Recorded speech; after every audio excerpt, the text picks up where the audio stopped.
Can you hear? Yes, we can hear you well. Okay, great. Thanks, Ian. I'm not a big fan of titles, but I'm not the, what did you say, general secretary, or I'm just the executive secretary of the association. And I see actually in the list of people attending, I see that Jürgen Neuhaus is here as well. He's the treasurer, so I can't stay for a long time, but I'm sure Jürgen can also. Hello, Jürgen. I see that you are unmuted. Hello. So Jürgen has been involved in ERF since am I right, at the very beginning, Jürgen? So Roughly. you also, yeah, roughly. So Jürgen is also, of course, here and can respond to questions for those of you who are not familiar with the association and want to understand. I have actually less time than what you said, Ian. So I'm happy to just start saying a few words, introducing the association, where we stand. Maybe, I don't know whether that's your plan, Ian, also to say what has been done so far in the data challenges working group. And then I think hopefully together with Jürgen, we can respond to questions if you have any on where we're heading and what is the current status of ERF.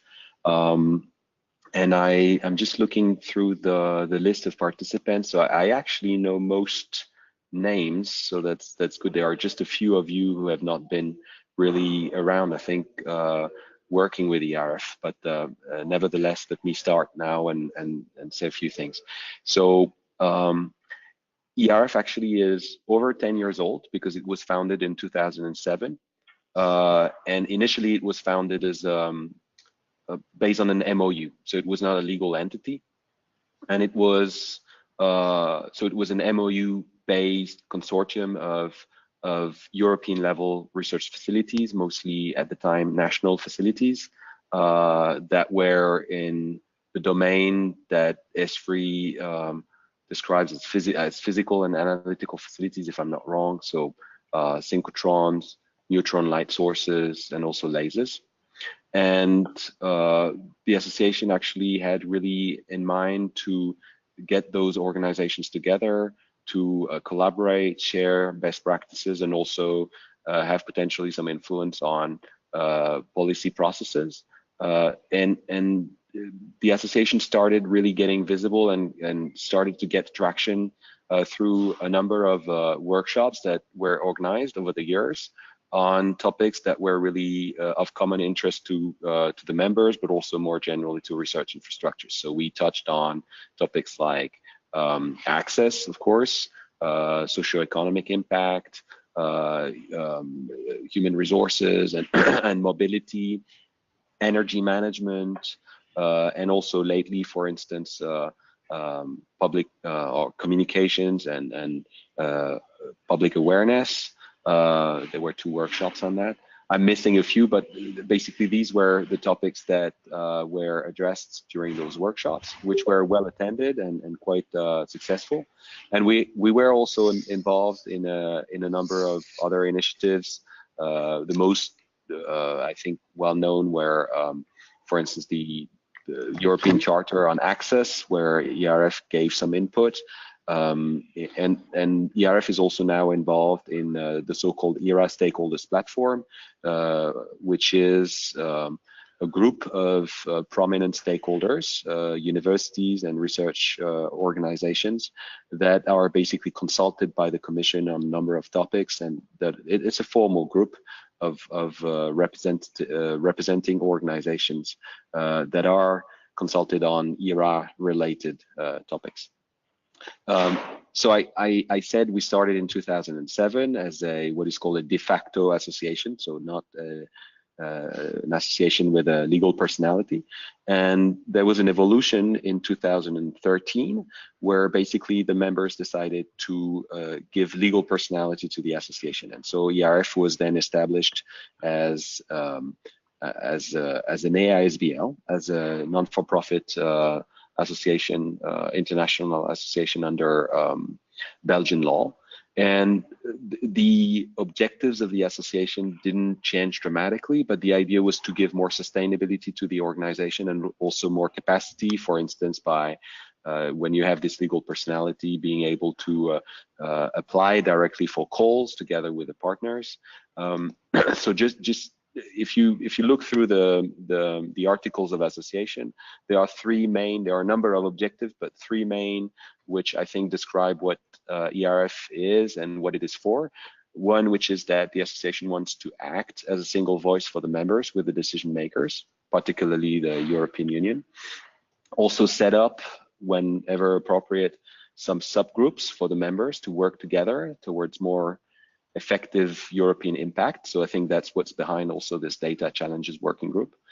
And a third objective, which is quite important, which is to facilitate the availability of resources through better cooperation between members and activities such as training courses, joint initiatives, and so on. So this is what is currently written in the articles of association. So I mentioned the various activities that have been ongoing. Again, the most prominent was the workshops. And lately, or in the past 2 years, I think we've had some internal thinking about the positioning of the association, what it should really do, because we see around that there are a number of integrating initiatives, putting research infrastructures together, and initiatives like LEAPS, for instance, where community really gets integrated. And so we thought at the level of the executive board and also at the level of the General Assembly, we had some thinking going on what should be the best position and value of ERF in the European research infrastructure landscape. In general, what the initial conclusion that we that we had was that ERF should complement Aeroforum. So Aeroforum is another association that maybe most of you have heard of, which represents the European facilities, or actually also global facilities that have been established through international conventions. So you've got there EMBL, CERN, ESRF, and so on. So those big research infrastructures that have been established with international treaties. So we're not, ERF is not a group of members that basically, or we don't set as a criterion for membership the fact that you're an ERIC or an international organization. We don't discriminate based on that, but we acknowledge the fact that Aeroforum exists. It's a well-established organization now, and we want to work as a complement of that organization to represent those other research infrastructures that are not actually eligible for membership within Aeroforum. On the other hand, we want to mirror, or we see that there's an opportunity to be a sort of mirror for ESFRI. ESFRI is a forum, strategy forum, that brings together policymakers, so representing the ministries of member and associate countries. And we feel that there is a lack of an organization at the European level that really federates research infrastructures, the real practitioners that would mirror ESFRI. ESFRI is the funding agencies. There is no such one group of research infrastructures that can be that voice, the voice of research infrastructures. We see also a risk of overlap with another initiative which is called the ERIC Forum, which is a group that is now being more structured and more established, an association, as the name indicates, of ERICs or wannabe ERICs that have developed some joint activities, a bit in the spirit of ERF, so getting together to work on topics of common interest. So we have been in touch with them. We're following what is taking place there, and I think we can either work together or complement what they are doing. But again, ERF is not defining as a criterion for membership the idea that you're an ERIC or that you want to be an ERIC. We want to be agnostic to the legal form. We just want to be an organization representing research infrastructures of European relevance. We think that there is a legitimacy to have this sort of organization in place across all the scientific domains, to represent the views of research infrastructures. And all this, basically, what I'm saying, takes into account an evolution that we see in the research infrastructure landscape, which is that the world of research infrastructures in Europe has really grown and matured considerably in the last 10 and 15 years, with many more entities or organizations that can be considered to be research infrastructures. So this has been expanding well beyond those facilities that I've talked about into new scientific domains like food and health, energy, databases, networks, and so on. So there are many more research infrastructures now that are, or organizations that can claim to be research infrastructures that provide access and so on. And there's also at the same time a growing degree of organization of those research infrastructures. So I mentioned LEAPS, for instance, for the synchrotrons, but they are really integrating activities that have been very successful in the past 10 and 15 years. I see, for instance, in this call that there are representatives of Laser Lab Europe, but they are other networks of the kind. So the communities are getting organized. The concept of research infrastructure has really matured. And so the idea really now of ERF is to build on that maturity to have a federation of all those organizations that are effectively research infrastructures. So there is, in our view, a clear need and an opportunity for such organization at the European level to represent that voice. So the challenge for us is to define how we're gonna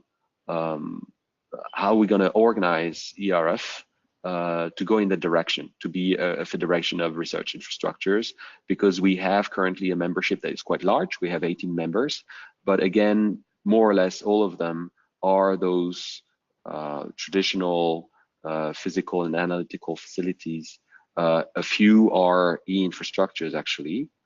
We have expanded a bit the membership. We can't claim that we represent today all the scientific domains that, for instance, are covered by ESFRI. So we want to be able to represent a wider range of research infrastructures. And the reason we want to do that is that we want to be able to be a legitimate platform that will provide a forum for high-level strategic discussion. Why we want to do that? Because we want to be I would say, a trusted opinion maker for the benefit, for instance, of the European Commission or the national funding agency. So we want to be a reference point that really provides expert opinion on research infrastructures. We want also to complement the integrating initiatives that I've mentioned, which are bringing more impact at the community level, but we feel that this sort of also integration can happen at a I would say macro community level. So above those communities, there can be also a number of topics where research infrastructures from various domains get together, strategize together, and think about how to deliver more impact and to be more or performing better. And so the idea is really to discuss within that platform challenges that most RIs, if not all, face. On the other hand, and that's the last point on this vision, we think that ERF, with its current form, being an association, can become and should become a trusted and sustainable resource for knowledge. So the idea is to be not only a reference point as an opinion maker for funding agencies, for the commission and so on, but also to be a resource to the members by being a sustainable point where they can access expert knowledge. What we see is also that there are a number of initiatives everywhere. Most of them are project-based, and what they develop very often gets lost. And so a few years later, you see a similar initiative going on. So the idea is to use that sustainable platform also for the members to be a reference point. And there are challenges in all of that we are trying to address now, which is, of course, how many members should we aim at? We have 18 members today, and the notion of research infrastructure is expanded and has matured, and there are many organizations that, at least for part of their activities, can claim to be research infrastructures. There are hundreds of them. So we have internally, and we are working on defining what should be the criteria that allows some organization to say, yes, I can be part of ERF. When doing that, what we're thinking about as well is to leverage the integrating activities that I've described earlier, like Laser Lab, like Leaps, which are really putting many members of a community together. So should we really aim at talking to each and every organization, or should we, in the way we organize ourselves, use those initiatives which are already giving an integrating representation of a community? We should be very careful, and that's what we are doing now by contacting the initiatives that are around. I talked about ERIC Forum, but also Leaps and so on. We want to avoid duplication. So the idea is really for ERF to be involved, to have initiatives and activities where nothing has been done. So a complement of what is being done at a higher level, not a duplication of activities, because simply people don't have time, and that's a waste of resources and without extra value. So we're looking at what is being done by those integrating activities. We're trying to see how we can leverage those initiatives, get them involved, and we're trying to identify what are the topics that are most relevant for ERF to address. We're doing that in connection with the Commission. So we're looking at what the European Commission, for instance, or S3 are really interested in at the moment, and where they would like to have input from such a federation of research infrastructures. But we're also looking at that by consulting our members. So during the summer, for instance, we had 2 questionnaires going on, or that we initiated. One on a particular topic, which is key performance indicators, because this topic is very high at the moment on the agenda of well, not only the Commission but also the member states. But separately, what we did is that we used a recent report, which is on the long-term sustainability of research infrastructures, which is really covering a large range of topics that are really relevant to ERF.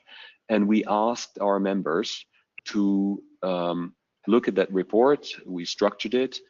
We built a questionnaire around it to identify what are the main priorities that they see, or what are the topics that they really see as relevant now to be further explored and addressed. And we are now looking through the results so that based on that, we define, or we communicate to our members what we see as topics where that ERF should address in priority in the near future.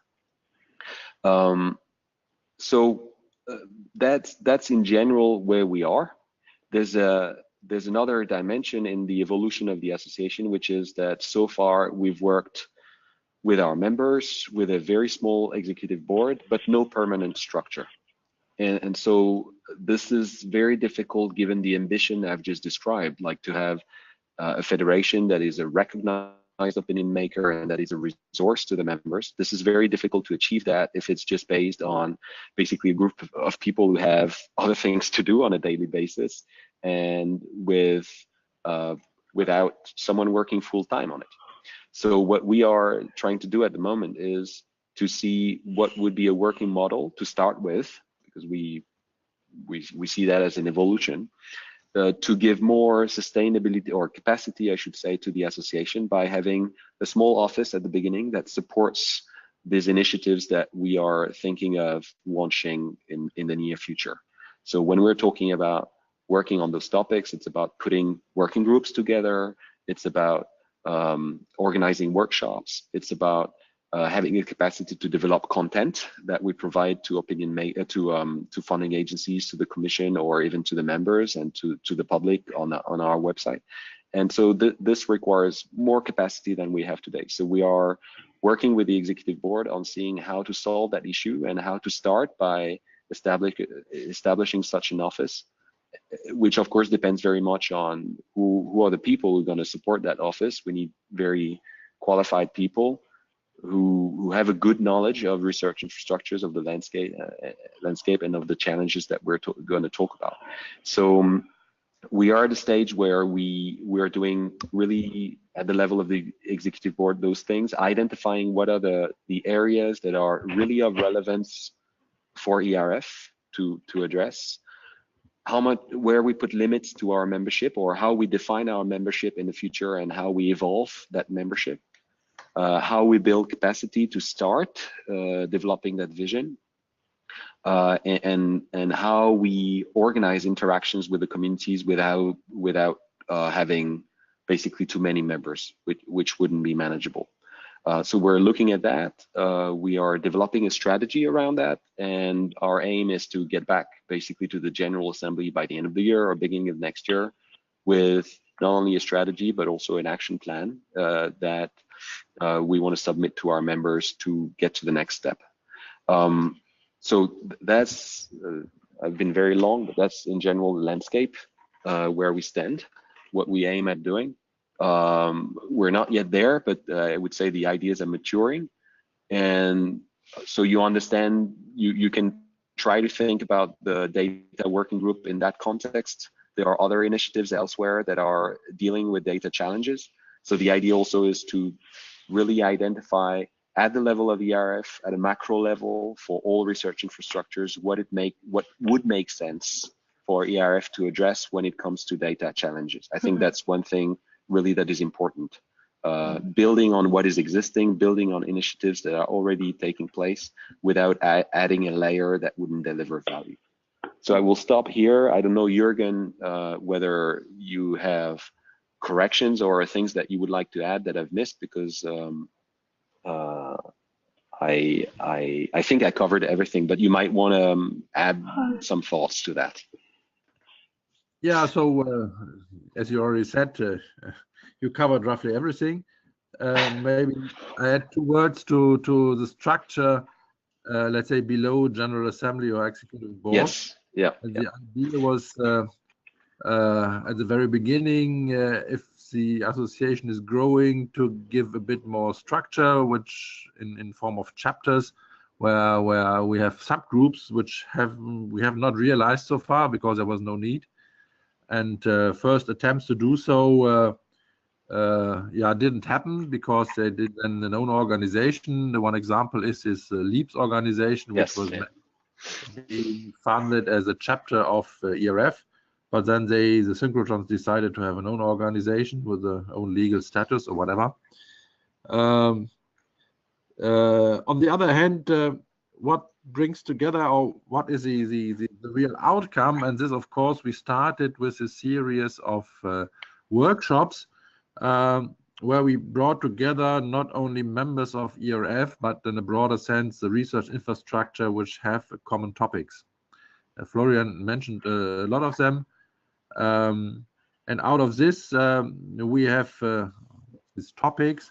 We said, well, to give a sustainability to these initiatives, we should set up working groups. And the data working group is one of them. The other one we have realized is the one on public awareness. The abbreviation in ERF is RISE, Research Infrastructure Communication Engagement. Yep. So we first put the name RISE and then thought, what could it be? So this is the communication group is quite active. So they plan one workshop after the other. So we are in a turn of every 2 years to organize these workshops. The first 2 took place here in Garching. The next one will be in the UK, at Rutherford Lab, at ISIS or Diamond mainly. So these workshops then go around. Another workshop which was rather quite successful was the workshop on energy, which has taken place, I think, 3 or 4 times already. And in these workshops, we are not really restricted to ERF. Yeah, so for example, the energy workshop was common together with CERN and the ESS. So this is not that strict. We just put and drive forward the topic, yeah, to have some content and to discuss common issues, and to collaborate even beyond ERF members. The same holds true for the working groups. The public awareness, for example, we have, I don't know, 25 to 30 members, and a bit more than 50% are members of ERF. Yeah, so people involved getting active. This is then defined by the topic and not in the focus of the organization. And by this is the idea or the goal of ERF in general, to be open for collaboration and put topics forward, and not looking for closed shops. Yeah, so if then a member later on becomes member of ERF, everything is fine. But on the working level, we are not exclusive in this sense. Yeah, and the same could hold true, of course, for the data working group. Yeah, of course, the ideas, as usual or often happens, comes down from top to the bottom a bit. Yeah, so it was grown in the ERF board and General Assembly, and Yannick has proposed, well, let's make a workshop on data, because anyhow it's a topic of EGI, and then the natural thing out of that was, let's set up a working group, and what to do and to find issues which are common for all is certainly a challenge. And that's what I have recognized during the last meetings where I've participated, that this working group on data still has to find the real topic, which is not already done elsewhere. And this for the data is certainly challenging, yeah, because data is a highly active topic, and a lot of people are working on that. A lot of funding is placed in this area, and it's a lot of really vibrant and active issue. So yeah, that's the thing I wanted to add for ERF and the working groups.